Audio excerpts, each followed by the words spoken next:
आप सभी स्टूडेंट्स का मैं हार्दिक स्वागत करती हूँ। हमारे YouTube चैनल अनंत ज्ञान बाई सज्जन में आपका हार्दिक स्वागत है। आज मैं आपको क्लास 10th हिंदी चैप्टर 15 आखिरी चट्टान जो कि मोहन राकेश द्वारा लिखा गया एक यात्रा वृत्तांत है। और इस पाठ में मोहन राकेश ने कन्याकुमारी तक की यात्रा की है और उसमें उन्होंने क्या क्या किया और क्या क्या देखा वही सब इन्होंने सविस्तृत रूप से वर्णन किया है। तो अब पाठ का सार। और मोहन राकेश द्वारा लिखी गई प्रमुख कृतियां हैं। इनके उपन्यास है अंधेरे बंद कमरे, अंतराल, न आने वाला कल, नाटक है इनका आषाढ़ का एक दिन, लहरों के राजहंस, आधे अधूरे। और इनके कहानी संग्रह है क्वार्टर तथा अन्य कहानियां, वारिस तथा अन्य कहानियां। और इनके निबंध और भ्रमण वृत्तांत है आखिरी चट्टान तक। तो अब इस पाठ का परिचय। प्रस्तुत पाठ आखिरी चट्टान एक रोचक यात्रा संस्मरण है। दिसंबर 1952 से फरवरी 1953 के बीच मोहन राकेश ने गोवा से कन्याकुमारी तक की यात्रा की थी। मानव मनोविज्ञान और सामाजिक संरचना की सूक्ष्म समझ के कारण यह यात्रा वृत्तांत भौतिक विवरण और आंतरिक मनोदशा का उदाहरण बन गई है। भाषा इतनी पारदर्शी है कि लेखक के अनुभव पाठक के अनुभव में रूपांतरित होने लगते हैं। कन्याकुमारी के सूर्यास्त एवं सूर्योदय का अत्यंत सूक्ष्म अंकन इस पाठ की अनुपम विशेषता है, मानो लेखक ने कलम से प्रकृति का चित्रांकन किया हो। अब पाठ का सविस्तृत वर्णन। आखिरी चट्टान। कन्याकुमारी सुनहले सूर्योदय और सूर्यास्त की भूमि। केप होटल के आगे बने बाथ टैंक के बाईं तरफ समुद्र के अंदर से उभरी शाह चट्टानों में से एक पर खड़ा होकर मैं देर तक भारत के स्थल भाग की आखिरी चट्टान को देखता रहा। पृष्ठभूमि में कन्याकुमारी के मंदिर की लाल और सफेद लकीरें चमक रही थी। अरब सागर, हिंद महासागर और बंगाल की खाड़ी, इन तीनों के संगम स्थल सी वह चट्टान जिस पर कभी स्वामी विवेकानंद ने समाधि लगाई थी, हर तरफ से पानी की मार सहती हुई स्वयं भी समाधि स्थित सी लग रही थी। हिंद महासागर की ऊंची ऊंची लहरें मेरे आसपास की स्याह चट्टानों से टकरा रही थी। बल खाती लहरें रास्ते की नुकीली चट्टानों से कटती हुई आती थी, जिससे उनके ऊपर चूरा बूंदों की जालियां बन जाती थी। मैं देख रहा था और अपनी पूरी चेतना से महसूस कर रहा था शक्ति का विस्तार या विस्तार की शक्ति। अब लेखक कह रहे हैं कि मैं कन्याकुमारी में था और वहां मैंने सूर्योदय और सूर्यास्त के बीच का जो वातावरण था उसी को देखा। और वहां जब मैंने देखा तो ऐसा लगा कि जैसे कन्याकुमारी के मंदिर की जो लाल और सफेद लकीरें थी वे शाम के समय बहुत ज्यादा चमक रही थी। और अरब सागर, हिंद महासागर और बंगाल की खाड़ी पर स्थित यह कन्याकुमारी इन तीनों सागरों का संगम स्थल सा प्रतीत हो रहा था। और अंत में जो एक आखिरी चट्टान थी जहां पर कभी स्वामी विवेकानंद ने समाधि लगाई थी, तो ऐसा लग रहा था जैसे पानी की जैसे लहरें उस पर पड़ती थी, तो ऐसा लग रहा था कि वह चट्टान भी स्वयं समाधि स्थल सा लग रहा था, जैसे वह स्वयं समाधि कर रही हो। और कभी कभी हिंद महासागर की ऊंची ऊंची लहरें उन चट्टानों से टकरा रही थी, तो जैसे लगता था कि उसकी बूंदें जालियां सी बन जाती हैं और लगता था कि उस विस्तार की एक उस पानी में एक शक्ति का विस्तार हो रहा था। तीनों तरफ से क्षितिज तक पानी ही पानी था, फिर भी सामने का क्षितिज हिंद महासागर का अपेक्षा अधिक दूर, अधिक गहरा जान पड़ता था। लगता था उस ओर दूसरा छोर है ही नहीं। तीनों ओर के क्षितिज को आंखों में समेटता मैं कुछ देर भूला रहा कि मैं हूं या एक जीवित व्यक्ति या दूर से आया एक यात्री या एक दर्शक। उस दृश्य के बीच में जैसे दृश्य का एक हिस्सा बनकर खड़ा रहा। बड़ी बड़ी चट्टानों के बीच एक छोटी सी चट्टान। जब अपना होश हुआ तो देखा कि मेरी चट्टान भी तब तक बढ़ते पानी में काफी घिर गई थी। मेरा पूरा शरीर सिहर उठा।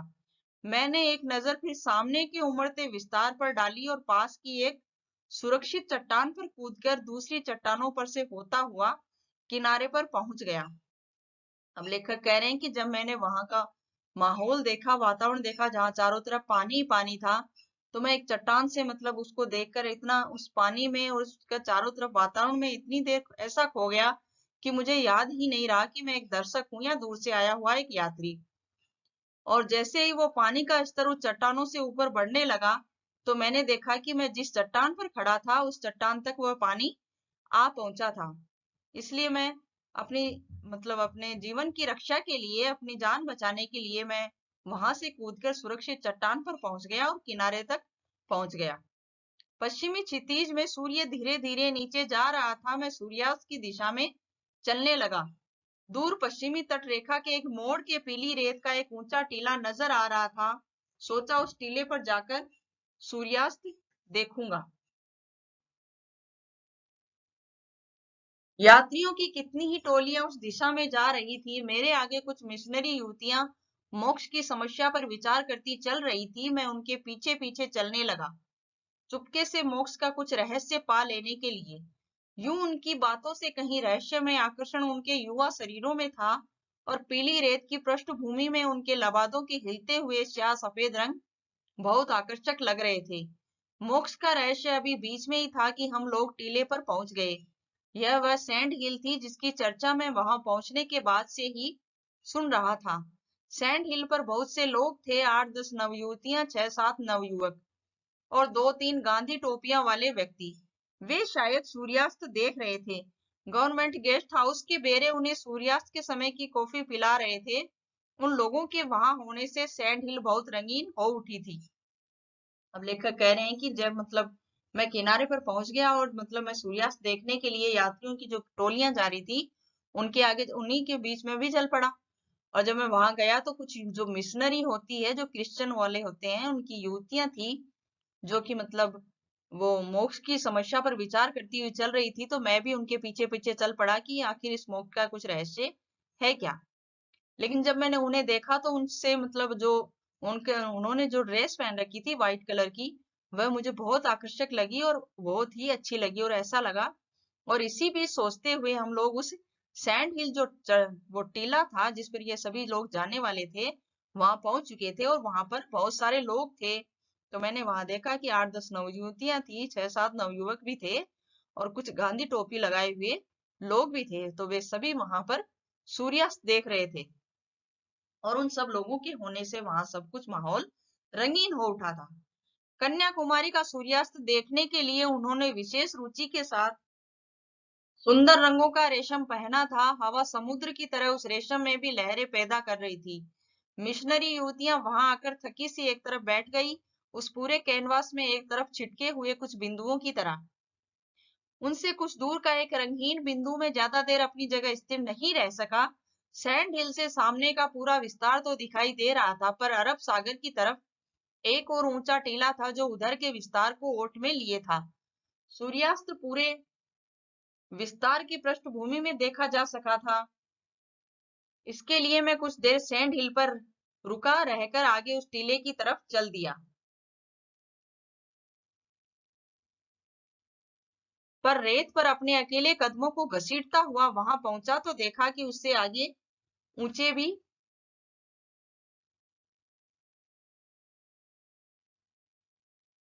उससे आगे उससे भी ऊंचा एक और टीला है। और जल्दी जल्दी चलते हुए मैंने एक के बाद एक कई टीले पार किए। टांगी थक चुकी थी पर मन थकने को तैयार नहीं था।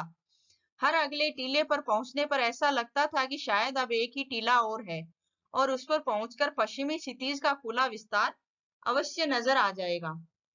अब लेखक कह रहे हैं कि जब सूर्यास्त के समय सूर्यास्त को देखने के लिए हम लोग सैंड हिल पर काफी लोगों की भीड़ एकत्रित हो चुकी थी, तो ऐसा लगता था कि सूर्यास्त देखने की यात्रा में मैं केवल अकेला ही था।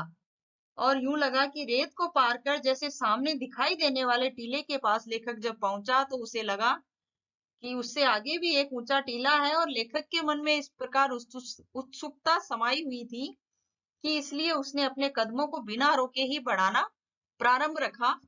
और इसी प्रक्रिया में लेखक ने एक के बाद एक कई टीले पार कर लिए। और लेखक अपनी स्थिति को बताता हुआ कहता है कि इतना सब कुछ होने के बाद मेरी टांगें थक चुकी थी, लेकिन फिर भी मन सूर्यास्त के दृश्य को देखने के लिए थका नहीं था। इसलिए लेखक बिना थकान महसूस किए हुए बराबर आगे बढ़ता रहा।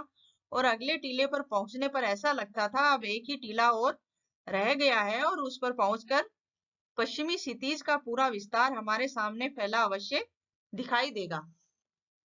और सचमुच एक टीले पर पहुंचने पर खुला विस्तार सामने फैला दिखाई दे गया। वहां से दूर तक रेत की लंबी ढलान थी, जैसे ही वह टीले से समुद्र में उतरने का रास्ता हो। सूर्य तब पानी से थोड़ा ही ऊपर था। अपने प्रयत्न की सार्थकता से संतुष्ट होकर मैं टीले पर बैठ गया, ऐसे जैसे वह टीला संसार की सबसे ऊंची चोटी हो और मैंने उस चोटी को पहली बार सर किया हो, अर्थात विजित किया।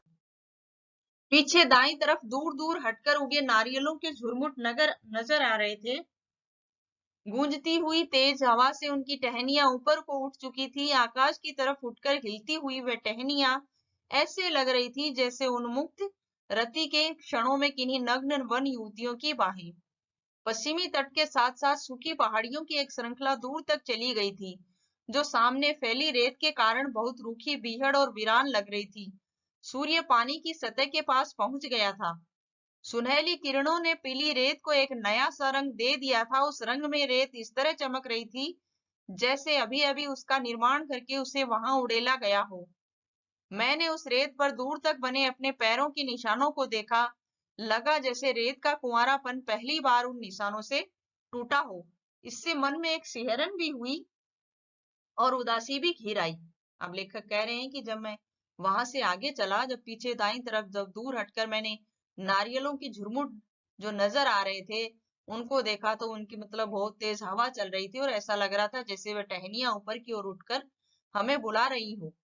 जैसे ऐसा लगता था वह टहनियां जैसे मतलब किन्हीं नव युवतियों की बाहें हो और वह बाहें फैलाकर हमें बुला रही हो। और जो मतलब उस तट के पास जो पश्चिमी तट था, उसके पास जो सूखी पहाड़ियों की एक श्रृंखला थी, तो उसके पास जो फैली रेत थी उसके कारण सूखी, रूखी, बीहड़ और वीरान जमीन लग रही थी और सूर्य पानी की सतह के पास पहुंच गया था। ऐसे में ही जो सुनहली किरणें थी सूर्यास्त के समय, जो सूर्य प्रतिमा को धारण किए हुए सागर के जल की सतह के पास पहुंच गया था, तो उसका यह दृश्य अति मन भावक था। और अस्त होते हुए सूर्य की जो किरणें थी वह सुनहरी हो चुकी थी और इसी आधार पर उन सुनहली किरणों ने पीले रेत में एक नई आभा बिखेर कर उसके सौंदर्य को अधिक द्विगुणित कर दिया, अर्थात फैला दिया। और उस रेत को देखकर ऐसा लगता था जैसे अभी अभी किसी ने नए रंग से उसे रंग दिया हो और जैसे जैसे अभी अभी किसी ने उसे सुनहरी बनाकर वहां फैला दिया हो। लेखक कहता है कि इस नैना विराम रेत पर मैंने अपने पैरों के बने निशानों को देखा, तो ऐसा लगा कि जैसे रेत का कुंवारापन पहली बार लेखक के पैरों के निशानों से ही टूटा हो। लेखक के कहने का भाव यह है कि सूर्यास्त के विस्तार को देखने के लिए लेखक ही उन टीलों से अकेला गुजरा था और केवल उसके ही पैरों के निशान उन रेतीले टीलों पर दिखाई दे रहे थे। सूर्य का गोला पानी की सतह से छू गया और पानी पर दूर तक सोना ही सोना ढुल गया, पर वह रंग इतनी जल्दी बदल रहा था कि किसी भी एक क्षण के लिए उसे एक नाम दे सकना असंभव था। सूर्य का गोला जैसे एक बेबसी में पानी के लावे में डूबता जा रहा था। धीरे धीरे वह पूरा डूब गया और कुछ क्षण पहले जहां सोना बह रहा था वहां अब लहू बहता नजर आने लगा। कुछ और क्षण बीतने पर वह लहू भी धीरे धीरे बेजनी और बेजनी से काला पड़ गया। मैंने फिर एक बार मुड़कर दाईं तरफ पीछे की तरफ देख लिया। नारियलों की टहनियां उसी तरह हवा में ऊपर उठी थी और हवा उसी तरह गूंज रही थी, पर पूरे दृश्य पटल पर स्याही फैल गई थी। एक दूसरे से दूर खड़े झुरमुट स्याह पड़कर जैसे लगातार सिर धुन रहे थे और हाथ पैर पटक रहे थे। अब लेखक कह रहा है कि जब मैं वहां से उस सूर्यास्त के जो दृश्य था उसको देखकर जब मैं वहां से आगे निकला, तो ऐसा लग रहा था कि मतलब पानी जो है वो दूर दूर तक सुनहला हो चुका था उस सुनहली किरणों की छाया से। और ऐसा लग रहा था कि उसे पानी को उस किसी एक रंग में बताना असंभव था। और वह सागर की विशाल जलराशि ऐसा लग रहा था कि जैसे किसी ज्वालामुखी से निकला हुआ लावा हो और बेचारा सूर्य विवशता से उस लावे में डूबा जा रहा हो। और थोड़ी सी देर में उस दृश्य का रंग बदल गया और क्षण भर पहले जो पिघला हुआ सोना दिखाई दे रहा था वह रक्त सा बहता हुआ लाल दिखाई देने लगा, अर्थात पश्चिमी क्षितिज के नीचे जाते ही सूर्य का सुनहरा प्रकाश लाल खून के रंग में बदल गया और सारा जल इसी के लाल वर्ण में रंग गया। अचानक ख्याल आया कि मुझे वहां से लौटकर भी जाना है। कुछ ख्याल से शरीर में कंपकपी भर गई। दूर सैंड हिल की तरफ देखा, वहां स्याही में डूबे कुछ धुंधले रंग नजर आ रहे थे। मैंने रंगों को पहचानने की कोशिश की, पर उतनी दूर से आकृतियों को अलग अलग कर सकना असंभव नहीं था। मेरे और उन रंगों के बीच शाह पड़ती रेत के कितने ही टीले थे।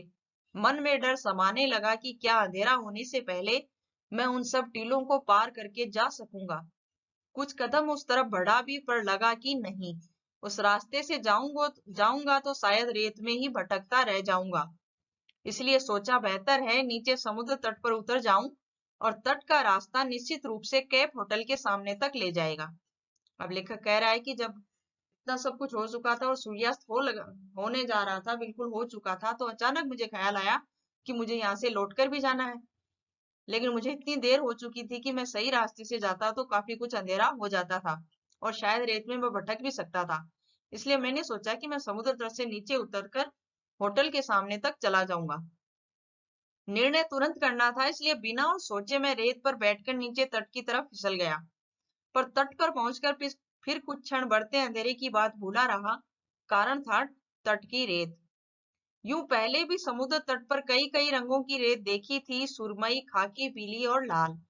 मगर जैसे रंग उस रेत में थे, वैसे मैंने पहले कभी कहीं की रेत में नहीं देखे थे।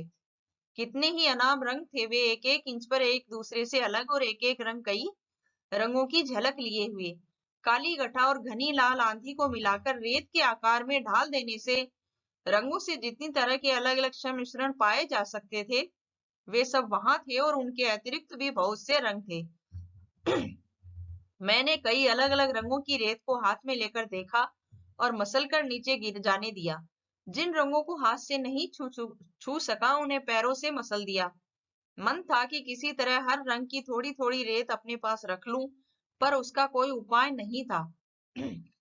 यह सोचकर कि फिर किसी दिन आकर उस रेत को बटोरूंगा, और मैं उदास मन से वहां से आगे चल दिया। अब लेखक कह रहे हैं कि जब मैं तट से नीचे उतर गया और जब मैं वहां समुद्र किनारे चल रहा था, तो मुझे अंधेरे का आभास नहीं हुआ।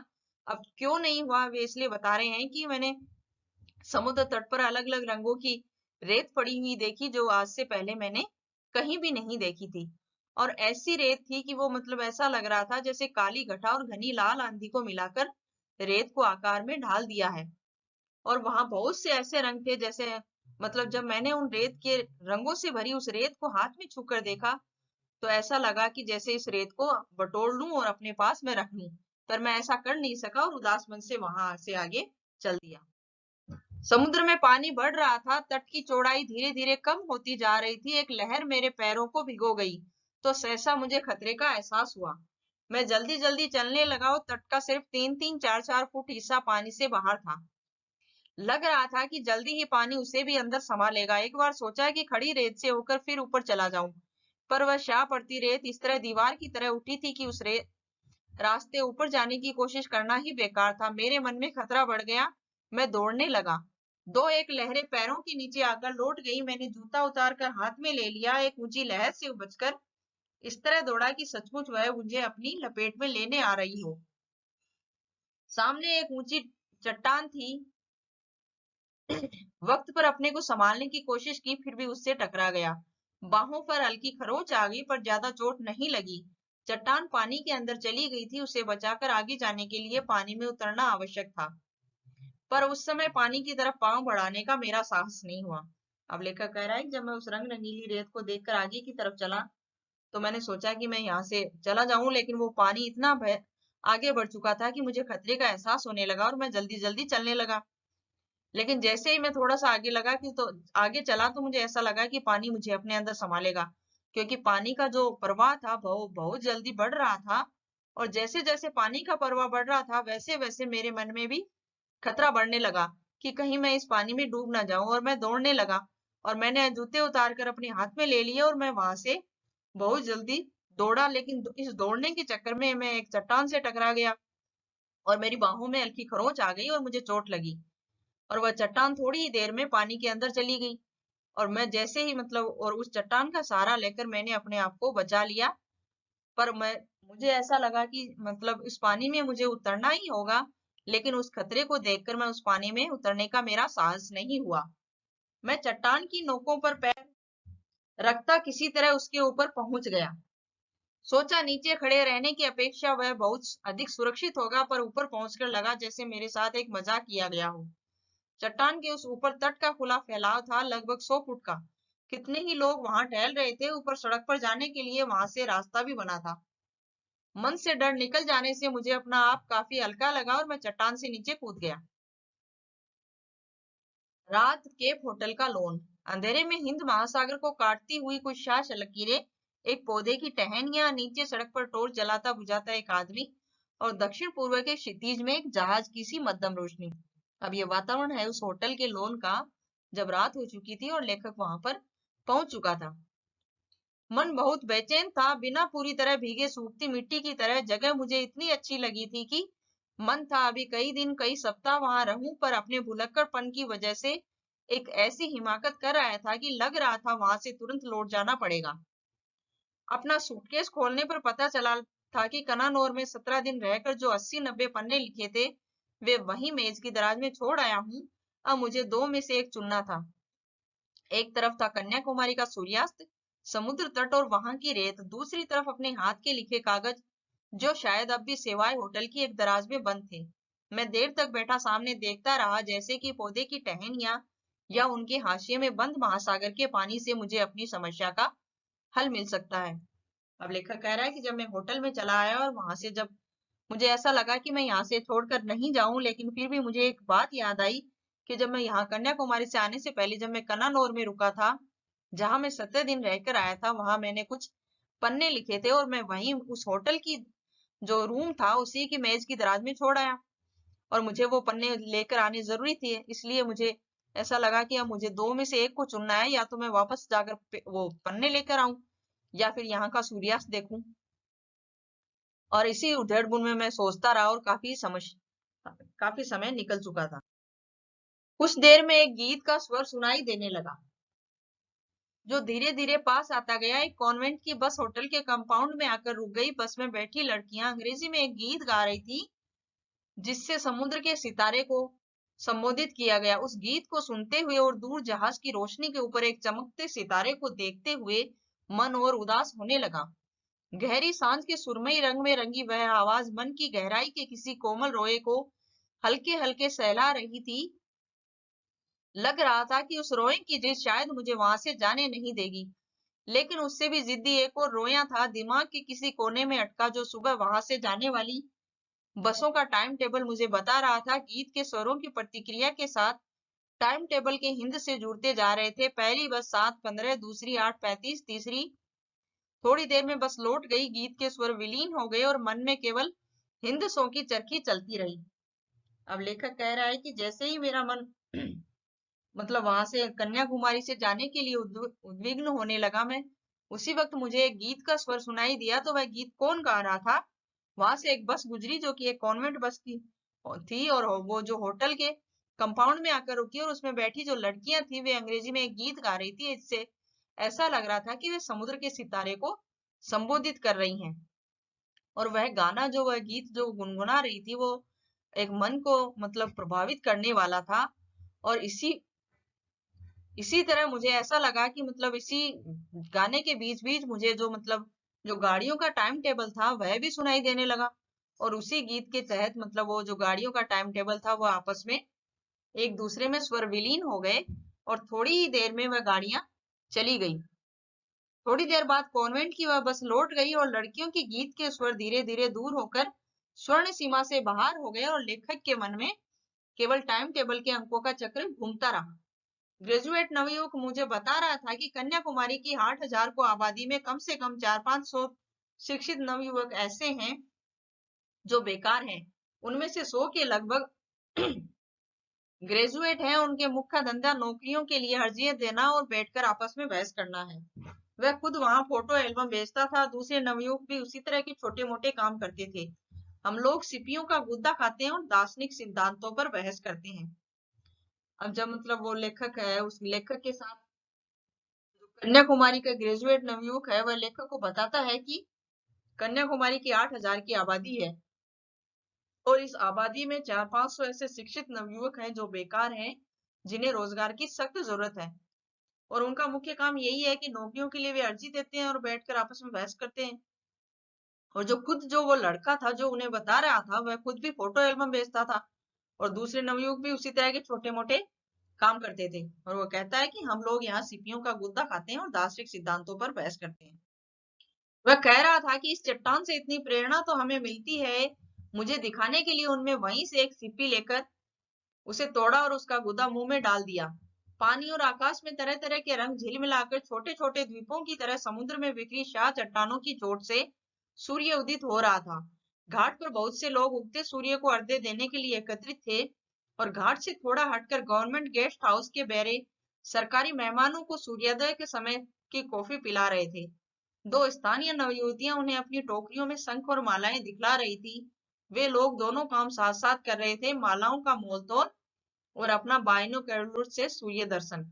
मेरा साथी अब मोहल्ले मोहल्ले के हिसाब से मुझे बेकारी के आंकड़े बता रहा था, और बहुत से कडल काक हमारे आसपास तैर रहे थे। वहां की बेकारी की समस्या और सूर्योदय की विशेषता इन दोनों से बेलाग।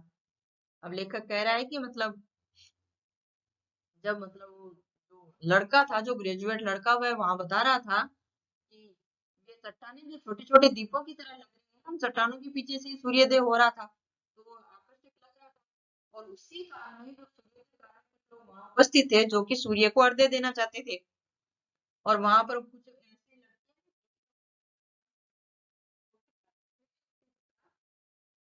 इसके अतिरिक्त दो सरकारी सरकारी मूर्तियों सरकारी मेहमानों को अपनी टोपी में लटकी शंख और मालाएं दिखा रही थी। और वे जो वहां के जो लोग थे वे कॉफी भी पी रहे थे और उन मालाओं का मोलतोल भी कर रहे थे। और लेखक का जो साथी था जो उनको बता रहा था कि यहाँ के कई लोग जो बेकार हैं, नवयुवक, उनकी बेकारी का हिसाब लगा रहा था।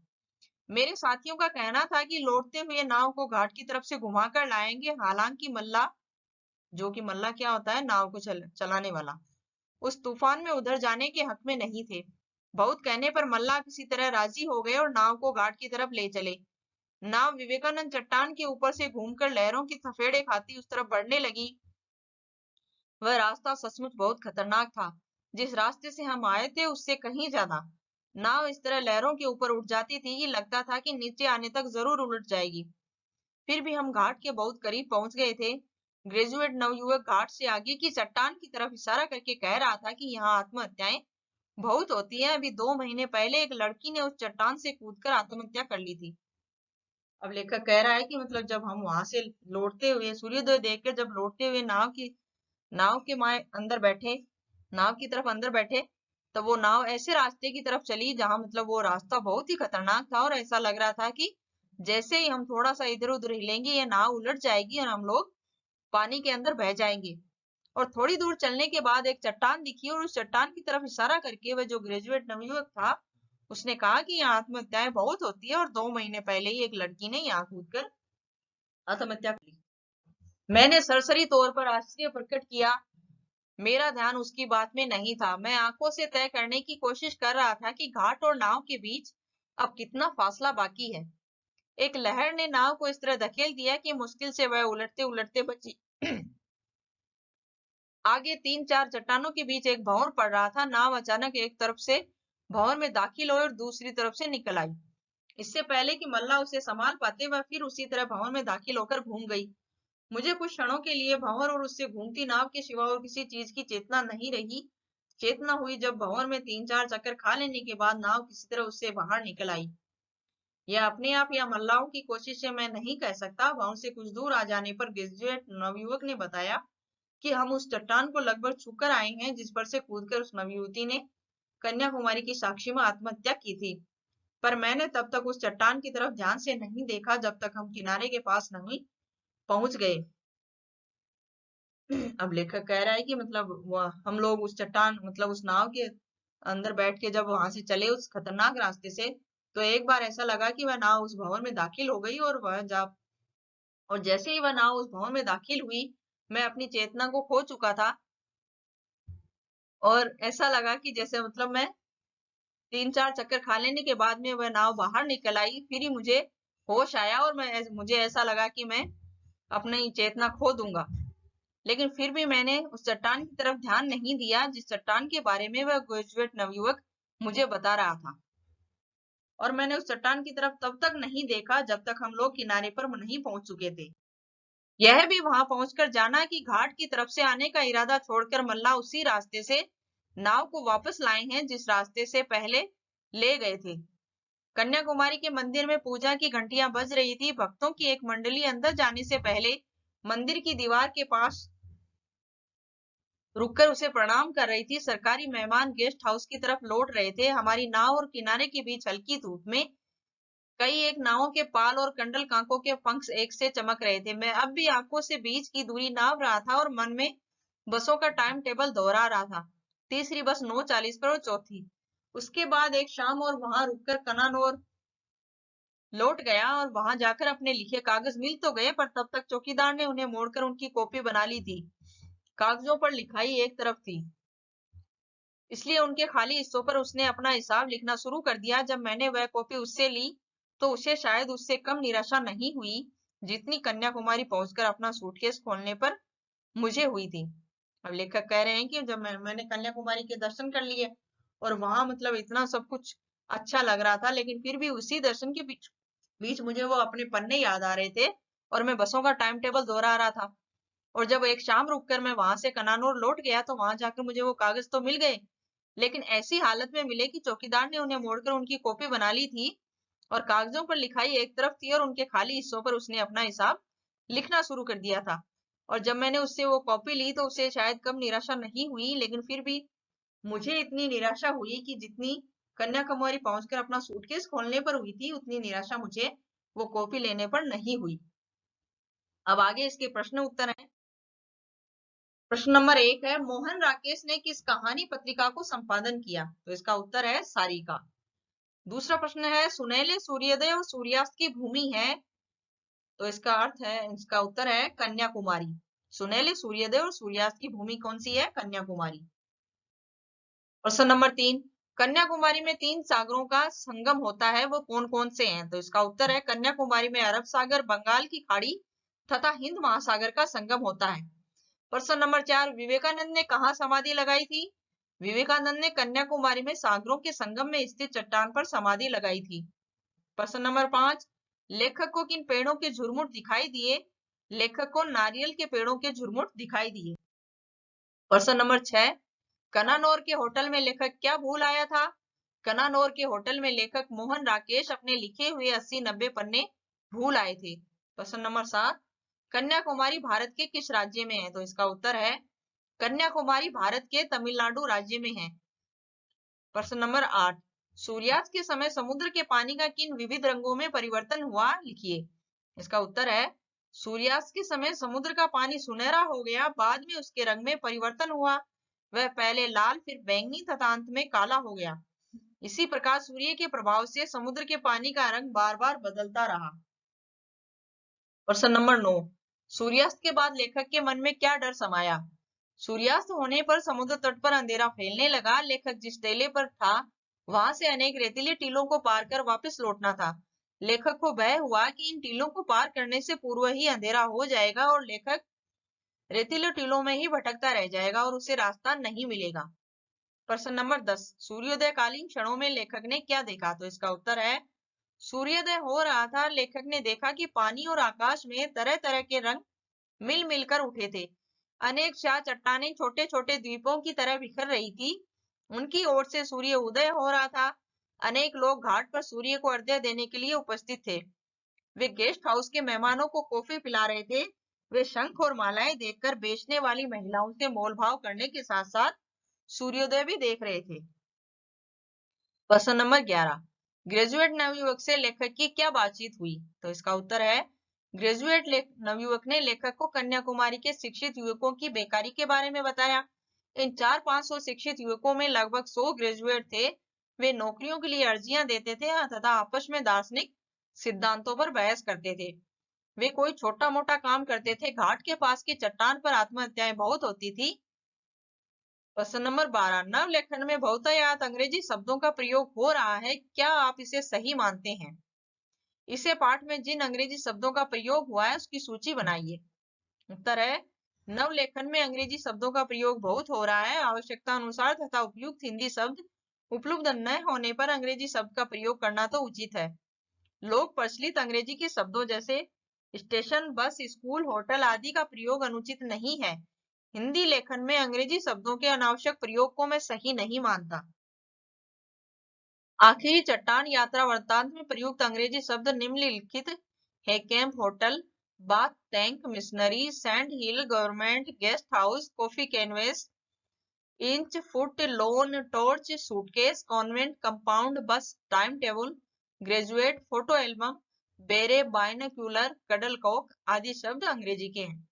प्रश्न नंबर 13, भारत प्रकृति का खूबसूरत उपहार है, पाठ के आलोक में इस कथन की व्याख्या कीजिए।